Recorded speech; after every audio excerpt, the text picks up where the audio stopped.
अस्सलामु अलैकुम रहमतुल्लाहि व बरकातुहू मेरे प्यारे प्यारे व्यूअर्स इंशाअल्लाह सभी खैरियत से होंगे। अल्लाह पाक सबको सलामत रखे, अपनी हिफाजत में रखे।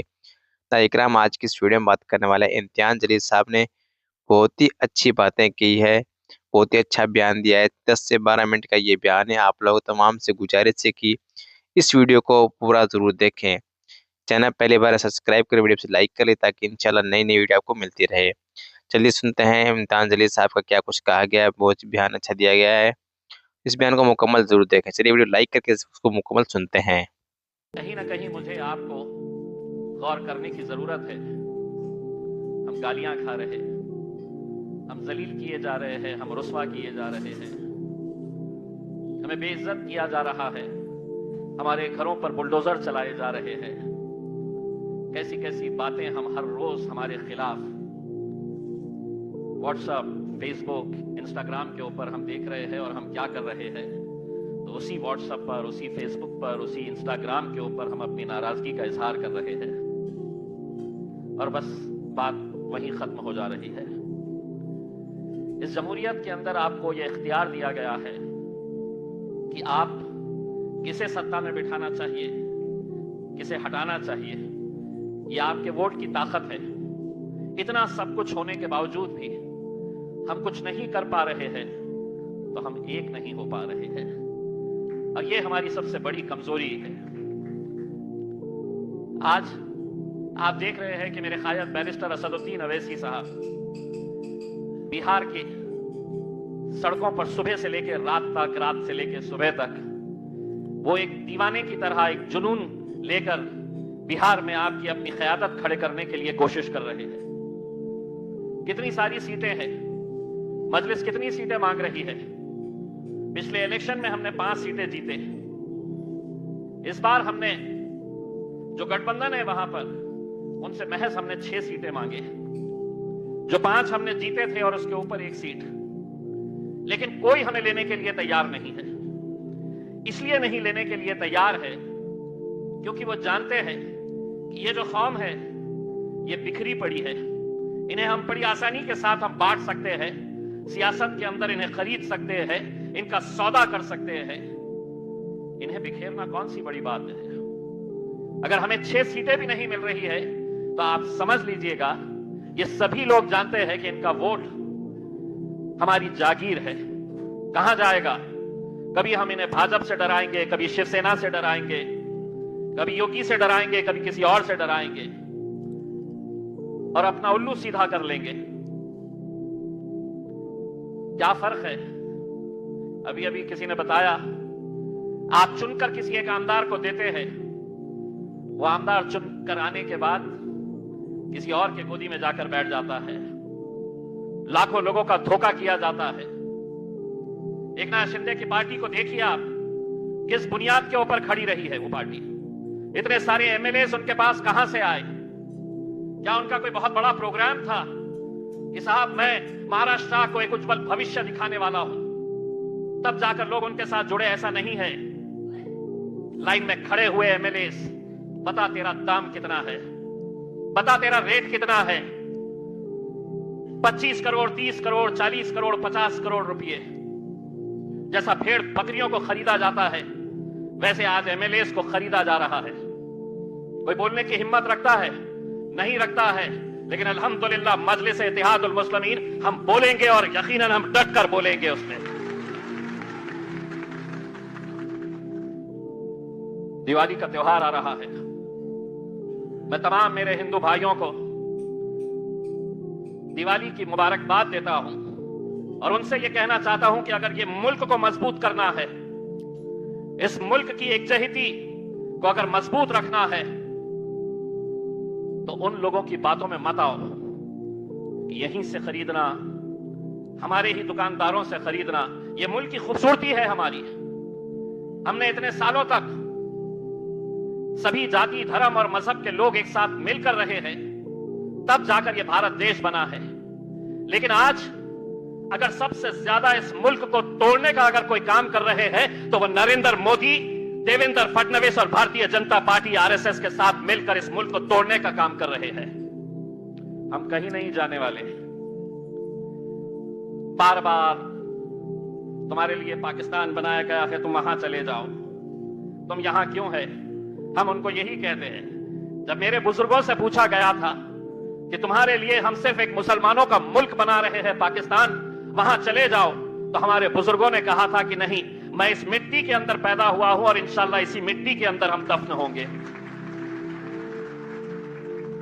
लेकिन आज आप सोचिए कैसे कैसे ताने हमें दिए जाते हैं, कैसे कैसे बातों का हमें सामना करना पड़ता है। कुछ दिन पहले आपने देखा होगा, महाराष्ट्र के एक शहर में हम गए थे असद साहब के पास, चिल्लर चाल्लर इत्ते से भाजपा का कोई नेता इतना सा है,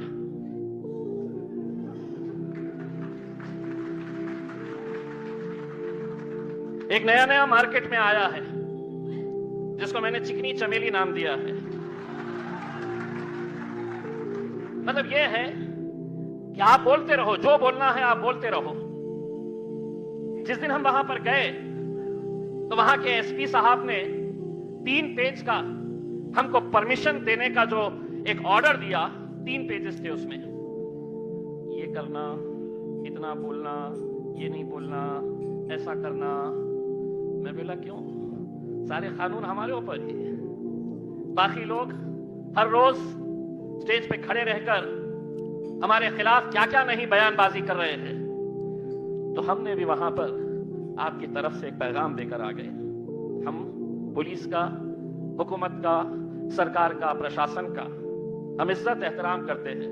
उन्होंने कहा कि ये नहीं बोलना, हमने कहा हम नहीं बोलेंगे। लेकिन बाद में उनको ये भी बोल दिए, अगर इसके बाद अगर किसी शहर के अंदर अगर इस कौम को अगर किसी ने गाली दिए, उस लहजे के अंदर अगर बात किए, जिस लहजे में बात करने से तुम हमें रोक रहे हैं, तो एक बात समझ लेना, उस शहर के अंदर जब दोबारा हमारा जलसा होगा तो हमारी जबान कितनी खूबसूरत है हम जरूर आपको दिखाएंगे। उसमें हमारी जबान कितनी लंबी है हम आपको ये जरूर दिखाएंगे।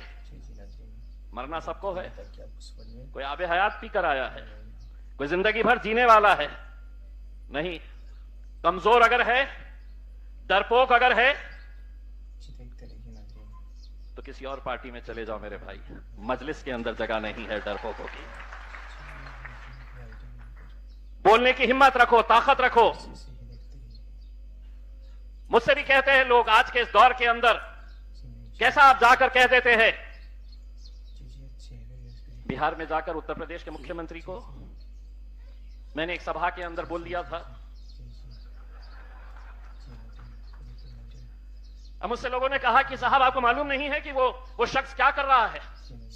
मैं कहा अगर उसके बाल हिप्पी कट होते तो मैं उसको हिप्पी बोला होता। टखले को टखला कहना यह कौन सा गुनाह हो गया है मेरे भाई? कहां का गुनाह हो गया है ये?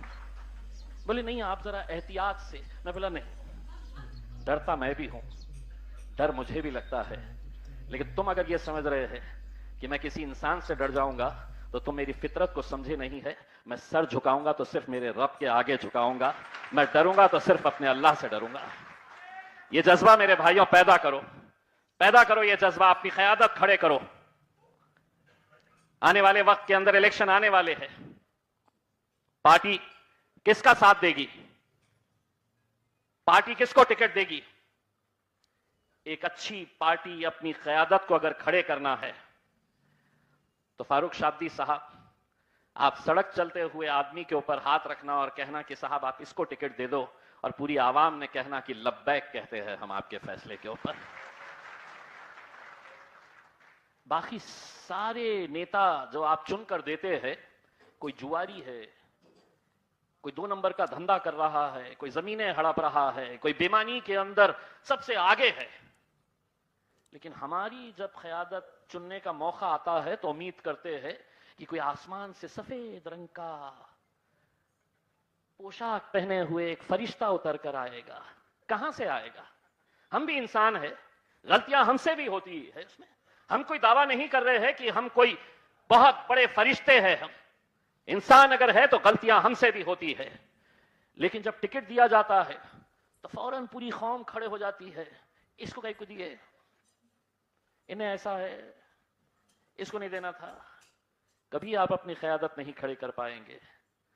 जब तक आप अपने कायद के फैसलों को मानेंगे नहीं, आप अपने आप का एक आमिर तैयार नहीं करेंगे, एक लीडर तैयार नहीं करेंगे, तब तक आप अपनी क़यादत नहीं खड़े कर सकते हैं। और आज वक्त की जरूरत चीख चीख कर आपको यह कह रही है, मिटा दीजिएगा अपने छोटे मोटे इख्तिलाफात को, खत्म कर दीजिएगा। अगर इस इलाके के अंदर, अगर इन कॉन्स्टिट्यूएंसी के अंदर अगर कोई इख्तिलाफ है, कोई किसी से नाराज है, कोई किसी से खफा है, इम्तियाज जलील सर झुकाकर आपसे माफी मांगने के लिए तैयार है, बस इसलिए कि मैं मजलिस को मजबूत करना चाहता हूं। मेरे भाई, मैं आपसे माफी मांगने के लिए तैयार हूं। किसी ना किसी को छोटा होना पड़ेगा, किसी ना किसी को आगे बढ़कर हाथ आगे बढ़ाना पड़ेगा, वरना हर कोई आज आपसे जो मिलता है वो पीठ में खंजर लेकर घूम रहा है, सामने से मुस्कुराता है, पीठ में खंजर लेकर घूमने का काम कर रहा है। इस इलाके के अंदर अलग अलग सियासी पार्टियां आएगी, लेकिन एक बात मैं बार बार यह कहता हूं, इम्तियाज जलील को अगर किसी ने अगर हराया है तो गैरों ने नहीं हराया है, मेरे अपने ही कुछ लोग हैं। हां, यकीनन मैं ये पूरी जिम्मेदारी के साथ कहता हूं, मैं जिस शख्स की बड़ी इज्जत करता था, अबू आसिम की, उस शख्स ने देवेंद्र फडणवीस के साथ हाथ मिलाकर जिस उम्मीदवार को रातों रात खड़ा किया, पैसा लेकर खड़ा किया, मैं 2000 से हारा, उसका उम्मीदवार 5000 वोट लिया।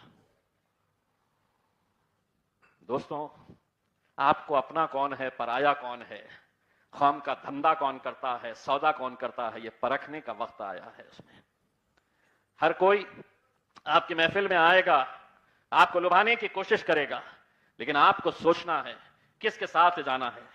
आज अगर इस मुल्क के अंदर आप असदुद्दीन अवैसी साहब को अगर कमजोर कर देंगे, तो एक बात मेरी याद रखना, हिंदुस्तान के अंदर मुसलमान लीडर तो आपको मिल जाएंगे, लेकिन असदुद्दीन अवैसी सदियों में एक पैदा होता है मेरे भाई, सदियों में एक होता है। आप उनकी इज्जत, उनका चेहरा देखिए। आपको इम्तियाज जलील से नाराजगी है, आपको वारिस पठान से गुस्सा है, आप फारूक शादी को पसंद नहीं करते हैं, छोड़ दीजिएगा। हमारे चेहरे के अंदर आप ये समझ लीजिएगा, असदुद्दीन अवैसी हम हर इलाके के अंदर तैयार करना चाहते हैं, जो आपके लिए लड़ सके, बोल सके, आवाज उठा सके। मेरे भाई, यकीनन आने वाला वक्त जब भी इलेक्शन आएगा, मैं यहां के जिम्मेदारों को यह कहना चाहूंगा, दोबारा ऐसी गलती मत करिएगा कि हम गाड़ी में बैठकर आ जाएं और आवाम हमारी पैदल चलते हुए आए। अगर दोबारा ऐसा हुआ तो इम्तियाज जलील उस आवाम के साथ खड़े रहेगा, आपकी गाड़ी में बैठकर नहीं आएगा, यह समझ लीजिएगा। उसमें अगला जलसा इंशाअल्लाह बड़े तौर पे लेंगे, और हो सके तो इंशाअल्लाह दुआ करिएगा कि बिहार का इलेक्शन होने के बाद असदुद्दीन अवैसी साहब को यहां पर लेकर आएंगे, असदुद्दीन अवैसी साहब के जलसे भी यहां पर होंगे, और जो भी फैसले होंगे, इस बार मुंबई की टीम, मुंबई में काम करने वाले लोग ये फैसला करेंगे कि टिकट किसको दिया जाना चाहिए, किसको नहीं दिया जाना चाहिए। उसमें ना इम्तियाज जलील की दखल अंदाजी होगी और ना किसी और की। फैसले आप करेंगे, जिताने की जिम्मेदारी भी आपकी रहेगी। बहुत बहुत शुक्रिया।